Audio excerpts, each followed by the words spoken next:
Hello guys, আমি চলে এসেছি আবার একটা নতুন ব্লগ নিয়ে। আমি চলে এসেছি ভুড়ি গোমেটেশ্বর শিব মন্দিরে। এখন বাজে দুপুর 2টা। আমার আরও আগে আসার কথা ছিল, কিন্তু লেট হয়ে গেল। তার জন্য সরি করুন, আমি ছিলাম না, আমার আসতে দেরি হয়ে গেছে। আমি একটু কাজের জন্য বর্ধমান গিয়েছিলাম, তাই আসতে পাইনি, কিন্তু তবুও অনেক তাড়াতাড়ি এসেছি তোমাদের দেখাবো বলে। তো চলো বেশি কিছু না বলে ব্লগটা শুরু করছি।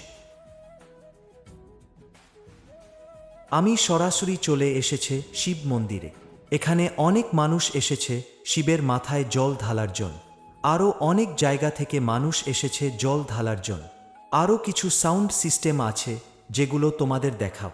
আমি শিব মন্দির ঢোকার আগে যে মাইকটা দেখতে পেলে, এছাড়াও আরও সাউন্ড সিস্টেম আছে, সব দেখাবো তোমাদের। আমার একটা রিকোয়েস্ট আছে তোমাদের কাছে, আমাকে সাবস্ক্রাইব করে দিও। আমি চাই তোমরা আমার পাশে থেকো, কারণ তোমাদের আমার পাশে খুব দরকার। আমি তোমাদের ছোট্ট ছোট্টগুলো স্বপ্ন পূরণ করতে চাই।